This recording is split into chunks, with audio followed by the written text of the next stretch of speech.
Assalamualaikum warahmatullahi wabarakatuh. Apa kabar semuanya? Bertemu kembali kita pada mata pelajaran etika profesi, yang mana kita masuk pada bab kedua. Nah sebelumnya, seperti biasa marilah kita awali dengan berdoa terlebih dahulu.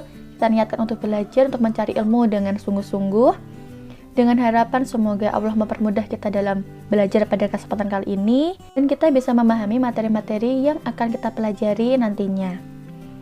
Berdoa dengan membaca doa sebelum belajar dan dilanjutkan dengan syahidul istighfar, serta dari rumah masing-masing membaca Asmaul Husna. Baik, bersama-sama berdoa dimulai. Bismillahirrahmanirrahim. Raditu billahi rabbah wa bil islami dina wa bil muhammadin nabiyya wa rasulah. Rabbi zidni ilma warzuqni fahma. Amin. Nah, pada kesempatan kali ini kita masuk pada bab yang kedua, yaitu tentang pedoman, prosedur, dan aturan, serta profesi dalam industri jasa keuangan. Nah, nantinya kita akan mendalami tentang memahami dan melakukan identifikasi terkait dengan pedoman, prosedur, dan aturan yang berkaitan dengan industri jasa keuangan, dan juga profesi-profesi yang ada dalam industri jasa keuangan. Nah, sebelumnya, tahukah kalian bahwa setiap pekerjaan yang ada di dunia ini itu pasti ada aturan dan prosedurnya? Yang sebenarnya apa sih manfaat dan tujuan dari adanya aturan dan prosedur tersebut? Nah, dalam sebuah perusahaan, apalagi di bidang industri jasa keuangan, sangat dibutuhkan adanya dua hal tersebut. Di antaranya untuk menciptakan keteraturan berjalannya industri tersebut.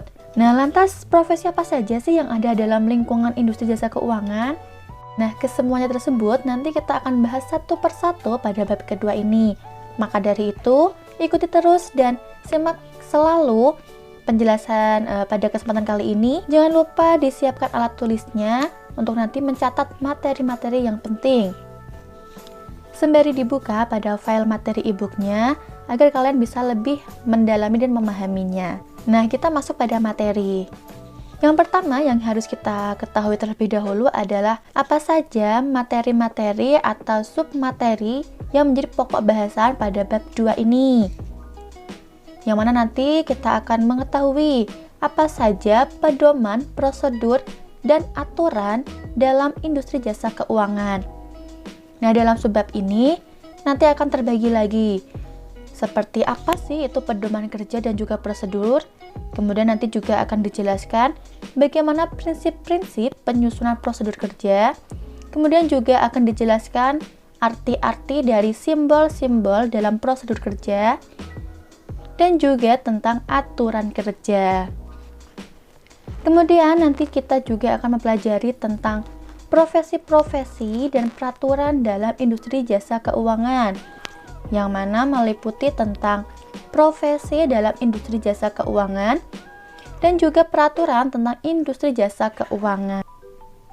Yang pertama yaitu pedoman kerja dan prosedur. Apa sih pedoman kerja itu?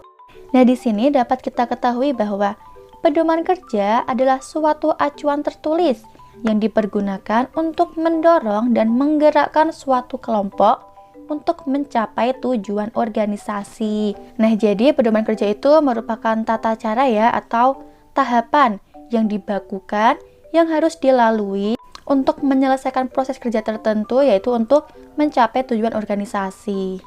Di sini disebutkan bahwa tujuan dibentuknya pedoman kerja yaitu untuk memperjelas peran dan fungsi tiap-tiap posisi dalam organisasi.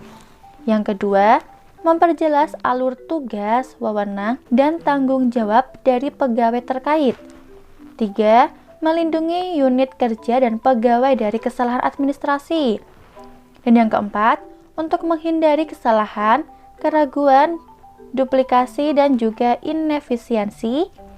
5. Memperlancar tugas pegawai atau unit kerja. Sebagai dasar hukum bila terjadi penyimpangan, mengarahkan pegawai agar disiplin dalam bekerja dan juga sebagai pedoman dalam melaksanakan pekerjaan rutinnya. Selain tujuan dibentuknya pedoman kerja juga berguna sebagai alat pendidikan, juga untuk menyelesaikan perselisihan dalam hubungan kerja, serta untuk mengadakan pembagian kerja dan mengatur frekuensi kerja yang tepat. Kemudian juga sebagai alat untuk mengatur tata ruang kantor, alat untuk menghindarkan adanya pekerjaan yang bertumpuk, alat perencanaan kerja dan pengembangannya di kemudian hari, alat untuk mengadakan klasifikasi, uraian, dan analisis jabatan, penghemat waktu bagi pimpinan untuk mengetahui seluruh proses kerja, dan juga sebagai alat untuk mempersiapkan mekanisme prosedur. Nah, jadi dapat kita ketahui ya bahwa dari adanya pedoman kerja tersebut itu memiliki banyak keuntungan, yang mana pedoman kerja itu merupakan pegangan bagi pelaksanaan, alat komunikasi dan juga pengawasan, sehingga pekerjaan-pekerjaan dapat diselesaikan secara konsisten. Kemudian, para pegawai juga akan lebih memiliki percaya diri dalam bekerja, serta tahu apa yang harus dicapai dalam setiap pekerjaannya, karena sudah mengikuti pedoman kerja tersebut. Dan juga pedoman kerja itu bisa digunakan sebagai salah satu alat untuk pelatihan, atau juga bisa mengukur kinerja pegawainya. Kemudian yang kedua adalah prosedur kerja. Nah, prosedur kerja itu merupakan rangkaian tata kerja yang berkaitan satu sama lain, sehingga menunjukkan adanya suatu urutan, tahap demi tahap, serta jalan yang harus ditempuh dalam rangka untuk menyelesaikan suatu bidang tugas. Sedangkan tata cara kerja adalah cara pelaksanaannya, yaitu cara pelaksanaan kerja yang efisien atas suatu tugas dengan mengingat segi tujuan, peralatan, fasilitas, tenaga kerja, waktu, ruang, dan biaya persediaannya. Kemudian juga terdapat sistem kerja, yang mana artinya adalah suatu rangkaian tata kerja dan prosedur kerja yang kemudian membentuk suatu gebulatan pola tertentu dalam rangka melaksanakan suatu bidang pekerjaan. Nah, jadi dalam hal ini antara prosedur kerja, tata kerja, dan sistem kerja itu merupakan satu kesatuan, yang mana sistem kerja itu merupakan rangkaian dari tata kerja dan juga prosedur kerja. Nah, di sini dapat dilihat terdapat manfaat dari prosedur kerja, tata kerja, dan juga sistem kerja. Di sini, tata kerja, prosedur kerja, dan juga sistem kerja itu sangat penting karena merupakan penjabaran tujuan, sasaran, program kerja, dan juga fungsi-fungsi serta kebijakan ke dalam kegiatan-kegiatan operasional perusahaan sehari-hari. Nah, kemudian juga melalui tata kerja, prosedur kerja, dan juga sistem kerja ini dibuat dengan cepat. Nah, maka dapat dilakukan standarisasi dan pengendalian kerja dengan secepat-cepatnya. Nah, maka dengan adanya prosedur kerja, tata kerja, dan juga sistem kerja ini, pelaksanaan pengendalian kerja itu bisa dilakukan dengan cepat dan efisien, jadi tidak membuang-buang waktu. Nah, selanjutnya, dari tata kerja, prosedur kerja, dan juga sistem kerja itu juga sangat bermanfaat bagi para pelaksananya maupun semua pihak yang berkepentingan. Karena dari ketiga komponen tersebut dapat dijadikan sebagai panduan dalam bekerja. Nah, ini dapat kita ketahui ya bahwa dengan adanya pedoman, bahwa dengan adanya panduan kerja seperti itu bisa sangat mempermudah para pegawai maupun semua pihak-pihak yang berkepentingan dalam pekerjaan tersebut untuk bisa menyelesaikan pekerjaannya dengan baik dan juga sesuai dengan panduan tersebut. Kemudian terdapat prinsip dalam penyusunan prosedur kerja, tata kerja, dan juga sistem kerja. Apa saja sih prinsip-prinsipnya? Nah, ini akan kita bahas ya.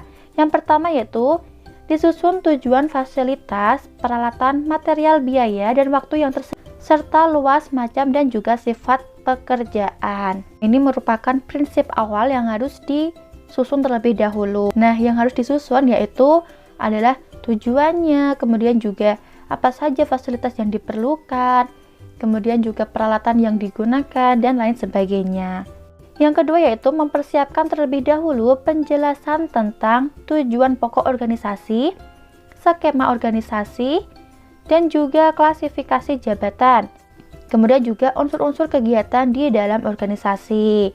Nah, kemudian juga harus ada penjelasannya terkait dengan tujuan, baik skema dalam organisasi tersebut, sehingga para pihak dalam pekerjaan tersebut mampu mengetahui bagian kerjanya dan juga tupoksi-tupoksi kerjanya.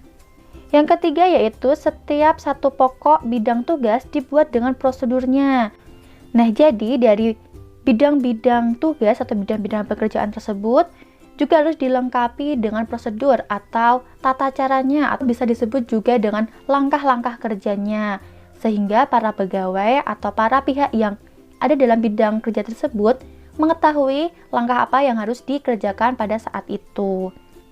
Kemudian prinsip yang keempat adalah mengidentifikasi pekerjaan yang harus dilakukan berikut lamanya waktu yang diperlukan untuk melaksanakan pekerjaan tersebut. Nah, jadi di sini perlu juga dihitung waktu pengerjaan untuk suatu bidang tersebut, sehingga nanti bisa diketahui bagaimana saja langkah-langkah yang harus dilakukan juga sesuai dengan target waktu yang ditentukan. Yang kelima yaitu penetapan urutan tahap demi tahap dari rangkaian pekerjaan antara tahap 1 dan tahap berikut harus berhubungan erat dan juga menuju satu kesatuan. Nah, ini juga sangat penting ya prinsip untuk menetapkan urutan. Nah, karena kalau dalam suatu pekerjaan tidak sesuai dengan urutan, maka itu hasil tidak akan berhasil atau mungkin bisa saja gagal.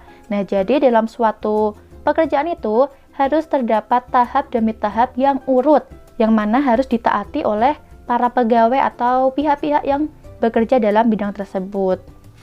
Yang berikutnya yaitu setiap tahap harus merupakan suatu kerja nyata dan perlu untuk pelaksanaan dan penyelesaian seluruh tugas atau pekerjaan yang dimaksudkan. Yang kemudian, tetapkan juga kecakapan dan keterampilan tenaga kerja yang diperlukan untuk menyelesaikan pekerjaan. Kemudian, dari prosedur kerja, tata kerja, dan juga sistem kerja harus disusun secara tepat sehingga memiliki stabilitas dan juga fleksibilitas. Yang selanjutnya yaitu penyusunan prosedur kerja, tata kerja, dan juga sistem kerja harus disesuaikan dengan perkembangan teknologi. Nah, maka dalam penyusunan prosedur kerja itu harus sesuai dengan masa ataupun zaman dari perkembangan teknologi tersebut. Kemudian, gunakan skema arus kerja dengan jelas dan tepat. Nah, ini juga merupakan prinsip yang penting. Kemudian yang terakhir, gunakan buku pedoman untuk menjamin penerapan prosedur kerja, tata kerja, dan juga sistem kerja dengan jelas dan juga tepat. Kemudian terdapat aturan kerja, yang mana artinya adalah peraturan yang dibuat secara tertulis oleh perusahaan yang memuat hal-hal umum mengenai perilaku dalam bekerja. Nah, aturan ini berlaku bagi semua pegawai dan juga seluruh unsur yang terlibat dalam perusahaannya.